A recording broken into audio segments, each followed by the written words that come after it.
فضلك قم بإدخال الرقم السري. 1 2 3 4. يلا يا ستي خلصينا. ايه ده باسورد سهل قوي على فكرة. انت باين عليك عيل نرم. لا بنساه مش اكتر. طب شوف انت عايز مني ايه؟ تسحب فلوس، تحط فلوس، تشحن الموبايل، شبيك لبيك، ATM بين ايديك. اطلب اي حاجة اللي انت عايزه يا باشا، ده احنا عنينا ليك. طيب عايز اسحب المرتب لو سمحتي. اسحب يا باشا، انت بتستأذن ايه؟ مش قادر تسحب؟ انزل ازق معاك. ماشي، المبلغ كده صحيح تأكيد. هل تريد طباعة ايصال؟ لا شكرا مش عايز. اسمع مني، هتحتاجه الوقت عوزة. يا ستي مش عايز. عموما هطبعهولك برضو وبقى ارميه على الارض عادي. ما انت شكلك عيل معفن من العيال اللي بيزبلوا الشارع. شكرا يا ستي. هي الفلوس ما خرجتش ليه؟ برجاء الانتظار يا باشا، الدنيا ما طارتش. حاضر. لو وراك مشوار مع اصحابك كلمهم واعتذر لهم علشان احنا لسه قاعدين مع بعض شويه. طب ما انا بقالي 5 دقايق برجاء الانتظار ومفيش فلوس طلعت. انت بتعدي مليون جنيه؟ ده كلهم 7000 جنيه عمي. لا بقول لك ايه، هتقعد بقى تلعب لي في الزراير؟ هبلع الكارت بتاعك والففك حوالين نفسك. اهدى كده وقول انا هديت. هو ده سحب ولا نصب؟ بص انا عايز الغي السحب خالص.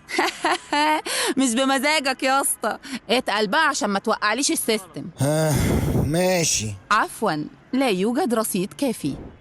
نعم، يعني ايه بقى الكلام ده؟ يعني الفلوس خلصت. ايه اجيب لكم منين؟ اسرق يعني علشان ادفع لك مرتبك؟ خلصتي امتى؟ ده انا لسه شايفهم بيحط فيكي فلوس امبارح بعيني. هم 4000 جنيه عمي يا باشا. انا مكنه كحيانه وفقيره، حاطيني قدام مستشفى الحميات. انا اكبر عمليه سحب حصلت من عندي كانت ب 700 جنيه. لا والله. وشبكه ال10 جنيه الكرام دول يومها كان هاين عليا زغرت للعميل واتحزم وارقص له كمان. طب والمفروض اعمل ايه دلوقتي؟ اطبع لك شويه ايصالات يا باشا تفرح جيبك بيهم. اهبب ايه بالايصالات؟ اهو اي ورقه عمنا، انا بحاول اساعدك. لا شكرا، انا هروح اسحب من المكنه اللي جنبك.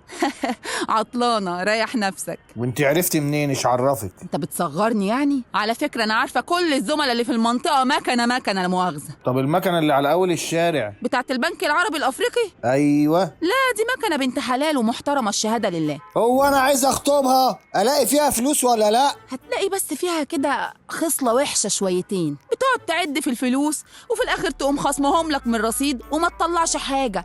عندها داء السرقه بعيد عنك. دي حاجه وحشه قوي. مع اننا اتكلمنا معاها كتير والله يا باشا، وقعدنا لها ناس بس مفيش فايده. اللي فيه خصله ما بيبطلهاش. طب اشوف المكنه اللي في الميدان؟ لا ماليش كلام معاها الصراحه، بس كل اللي اعرفه عنها انها كدابه وبطنها فاضيه، يعني مش هتلاقي فيها فلوس. طب ما تعرفيش اي مكنه فيها فلوس؟ بص تقريبا كده اقليم القاهره الكبرى كله ما فيهوش غير ATM واحده اللي فيها فلوس والباقيين فاضيين. طب اروح اسحب من هناك؟ ما انت هتلاقي الشعب كله واقف طابور هناك، اصل النهارده اخر الشهر يعني صرف مرتبات. طب اعمل ايه؟ اتقل بس يومين 3 كده لحد ما الزحمه تخف. وبعد يومين 3 ايه اللي هيحصل؟ الفلوس في المكنه هتخلص طبعا، ودي عايزه كلام. انا عايز افهم يعني ايه كل شارع فيه ATM ومفيش فيهم فلوس؟ والله قلت لهم يحطوا مكاني كولدير ميه ساقعه، بس الاداره هم اللي غاويين فشخره كدابه. طب اعمل ايه انا دلوقتي؟ يعني ياما يعني ياما. خلاص ما تعيطش، انت صعبت عليا الصراحه. بص انا في 200 جنيه مدكناهم في الدرج بتاعي اللي على اليمين، ممكن اطلعهم لك تمشي نفسك بيهم اليومين دول. اعمل بيها ايه يا مكنه عره كحيانه؟ صدق انك عيل واطي وقليل الاصل. انا هجيب لك ضرافها بقى، يلا خد دي اوت اوف سيرفيس. طب هاتيهم وحياة ابوك، طب هاتيهم ابوس ايدك ورجلك، معيش فلوس اروح بيها انت ويا وليه. هاتي ال 200 جنيه يا وليه. انت يا وليه هاتي ال 200 جنيه يا وليه يا وليه.